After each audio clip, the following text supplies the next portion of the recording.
Hello everyone. This video is about the group discussion skills as a part of your Unit 5 speaking. Let me start with what is a group discussion? Group discussion is a modern method of assessing the student's personality, and it is considered as both a technique and an art, and also a comprehensive tool in order to judge the worthiness of a participant and their appropriateness for the job. And during this group discussion, they apply this as a method which is instrumental in judging about the team spirit, the kind of leadership qualities we have, and out of the box thinking and other managerial qualities in a particular individual. And when it comes to the group discussion, it will have 8 to 12 members who will be a part of the discussion to express their views freely, frankly, in a very friendly manner on a particular topic or on a current issue. So within a time slot like which is allotted to you, generally it is a time limit of 20 to 30 minutes where the abilities of the members of the group who are part of the group discussion will be assessed. So what do you mean by etiquette? We all know etiquette is a code of polite conduct, and etiquette can be defined simply as a grand set of all good manners. Etiquette is a language used to relate your respect and consideration to others. So whether you're participating in a group discussion or you're attending an interview, always keep an eagle eye on the term called etiquette because it is a code of a very polite conduct. Now let us understand what are the prerequisites of a group discussion. There are nine prerequisites which has to be considered carefully by the participants of any group discussion, and they are: topics will be given by the panelists. We will not have any right or any choice to choose our own topics. The topics will be given and taken care by the panelists. And then planning and preparation is the next prerequisite. And then knowledge with self-confidence, then communication skills, which are the power of speech, then body language and your personal appearance during the group discussion is another prerequisite of a successful GD, and being calm and cool and composed, and then your listening skills, the quality of or the skill of cooperation among others, how you cooperate with the people among your group, and extensive knowledge, which is called the base for any topic which are related to different and variety of areas like politics, it could be economy, and particularly with the current issues or current affairs. So these are all nine prerequisites of any successful GD.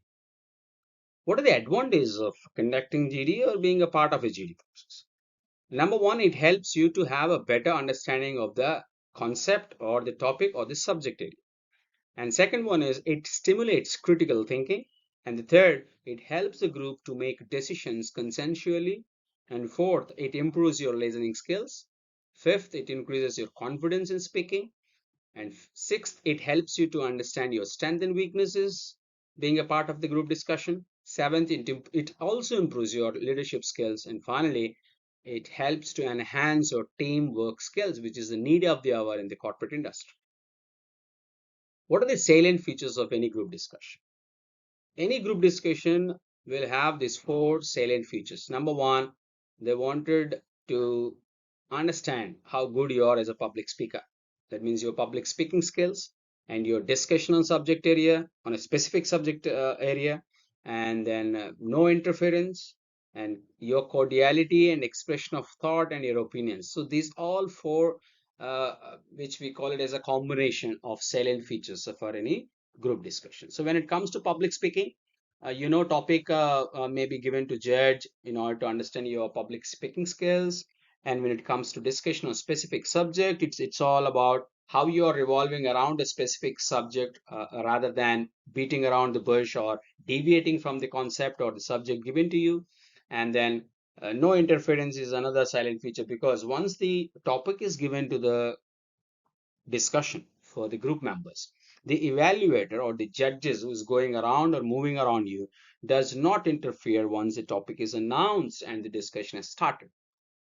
And when it comes to the fourth salient feature of GD, which is cordiality and expression of thought and your opinions, like this is where you need to display how you maintain a friendly relationships or cordiality among your group members and within the group members, and how you are freely expressive. That means your free expression of thought in it and your opinion that do matters a lot.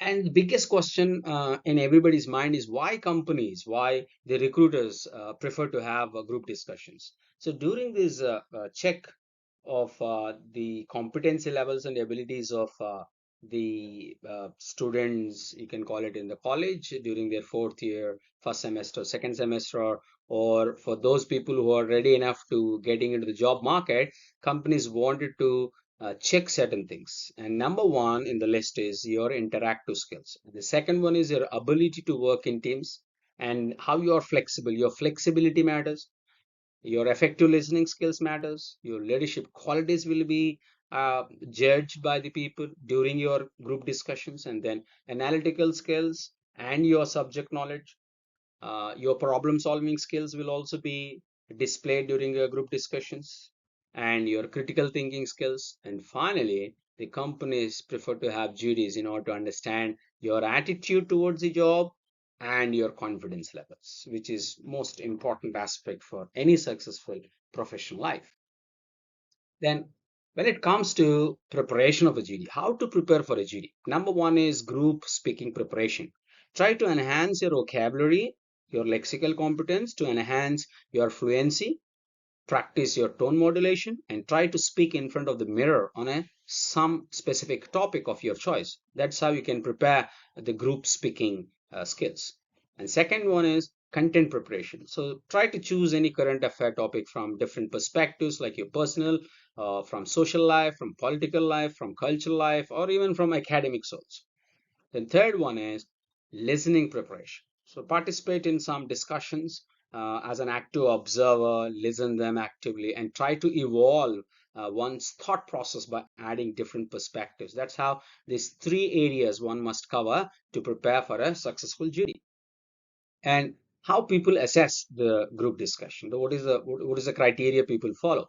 These are the four areas people wanted to assess you as a participant in a group discussion. Number one is leadership skills. That means your ability to take initiative and able to lead, influence, and carry the team along to achieve the organization's objective. That will be displayed with your leadership skills. And the second part is communication skills. So candidates will be assessed, particularly in the group discussion, in terms of the clarity of thought, the clarity of your expression, and the aptness of the language what you've used.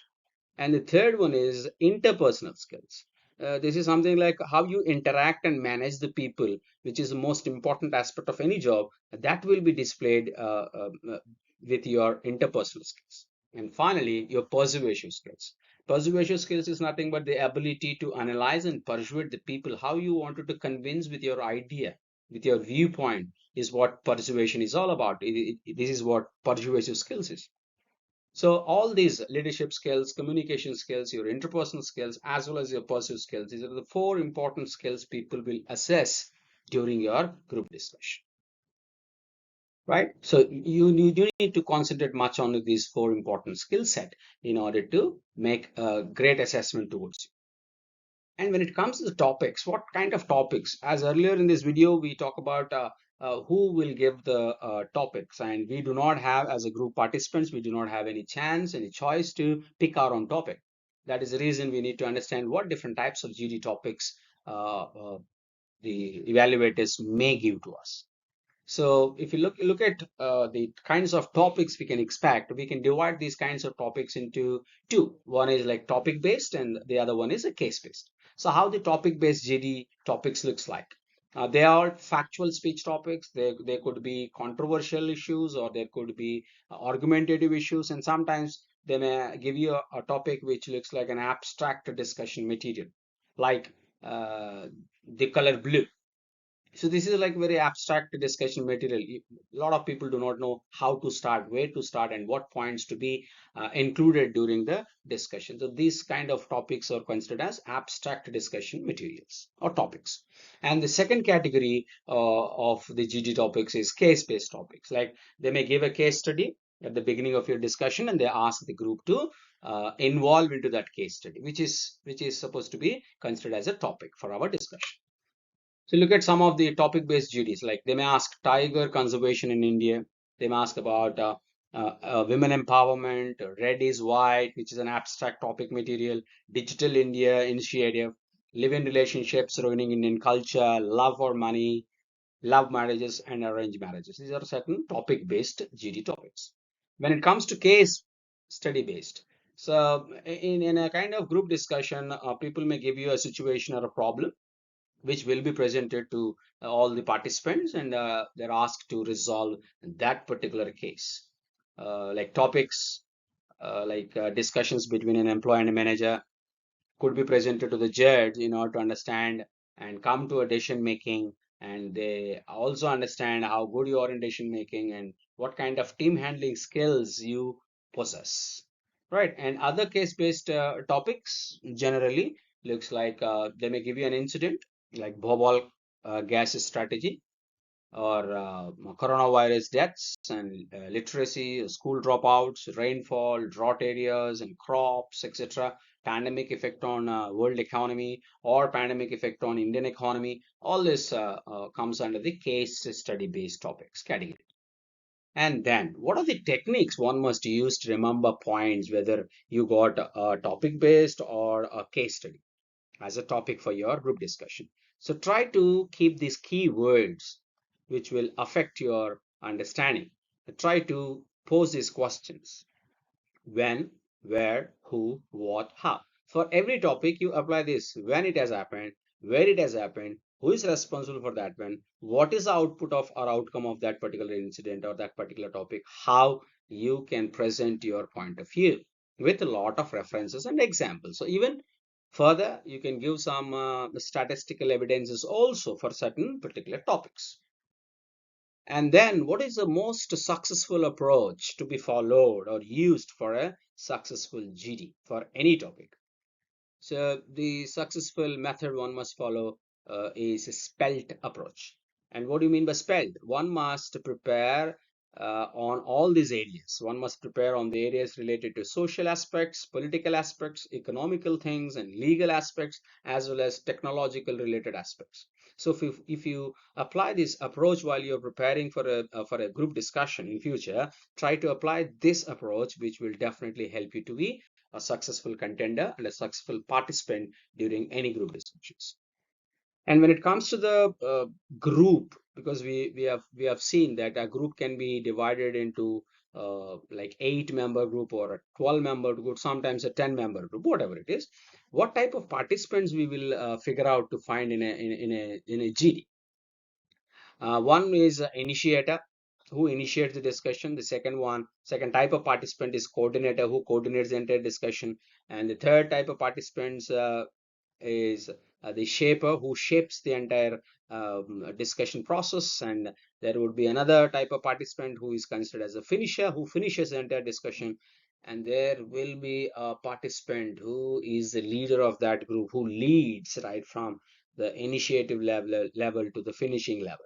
And there is another type of participant we could get a chance to see during our group discussion is innovator, who innovatively talks about certain important points, who raises some innovative thinking parts or points. That is where entire discussion turns its way, its entire process, its journey.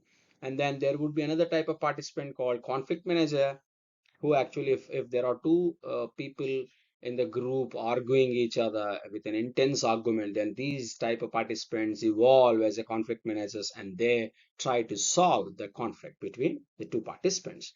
And obviously, in any group there would be one spectator, who is the silent member. Even in group discussions also, there would be a type of participants who comes under this category called silent member. But my sincere advice is, in a group discussion, you never play the role as a silent member. You need to talk, and you need to put forward among your group members your discussion points, your perspectives, your point of views, your thinkings, your opinions on a given topic.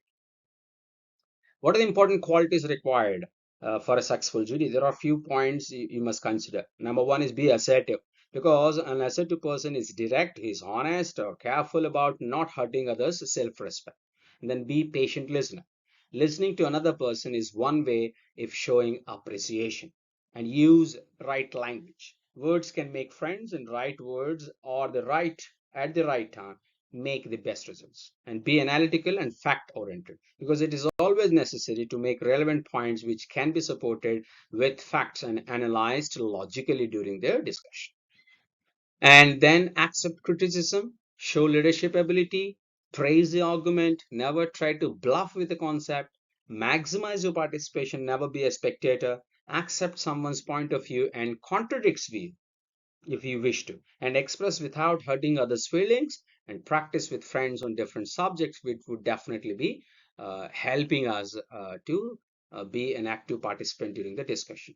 And you need to remember one important thing: your speech is a powerful weapon, because without speaking and involving in the group discussion along with all of the members, sharing your opinions and thoughts, you never become a contender, or you never become a competitor among all the group members.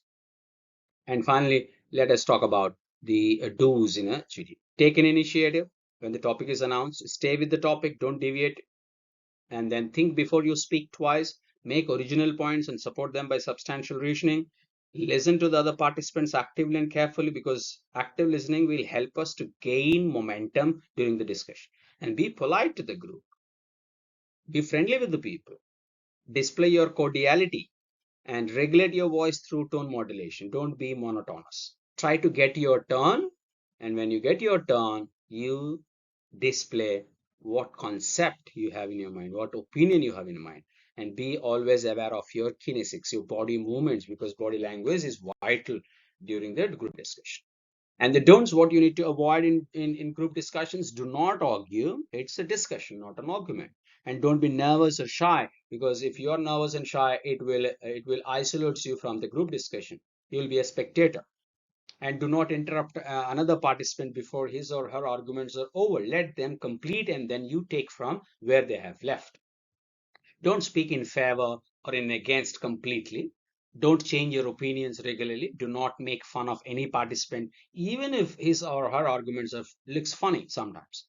And do not engage yourself in subgroup conversation during the discussion. Focus on the speaker during the discussion. Do not repeat and use irrelevant materials. Do not address yourself to the evaluator or the judges. Address towards the participants of your group. And do not worry of making grammatical mistakes, because that no, doesn't matter, because the matter you put across is most important than the grammatical mistakes you make. And there are certain phrases one must use during the GD. There are certain phrases you can use for asking information. If you want to agree with somebody's points of view, you can use these expressions or these phrases. And if you wanted to disagree, you can politely use any one of these phrases on your screen to disagree during your group discussion. If you want to get in during a point made by one of your group member, you can use these phrases. The list of phrases is given. You can follow one of them, you can use one of them. And if you want to get more information on a particular point of view or an opinion shared by your participant or your group member, then you could use any one of these phrases. And if you want to get through the points or the discussion, you can take the use of any one of these phrases. And finally, what are the things to remember? Dress properly, even for a group discussion, and be confident all the time. Keep a pen and a paper or a scribble pad if you wish to note down or jot down any points. Display positive body language throughout the discussion, exhibit good communication skills, and initiate the discussion if you have a strong point with you. Try to acknowledge if other points are very valid and logical than yours, and always display the flexibility. That means be flexible. And then participate throughout and do not be repetitive with the same points again and again. And remember, you are not alone, you are in a team. Always respect the other team members and try to motivate with your points the other members in the group, and try to summarize. If you have a great idea and a great summarizing skills, you can summarize the discussion using those summarizing skills. Do not keep points in your store, in your mind. Express it, put on the table, and do not get personal if somebody speaks or somebody talk about any incident or give an example, do not get into personal things and do not interrupt frequently and don't be aggressive. Right, so follow all these do's and don'ts and try to understand what skill sets are required, what approaches we need to find, and try to build those skill sets, try to build those important qualities, try to display them as much as you can. For all these things, one must have a complete authority in the time of preparing for that one. For that, the golden rule is you need to rehearse. You need to practice and practice and practice. There is no other alternative than practice. Hope you enjoy this video. Thank you so much. Happy learning.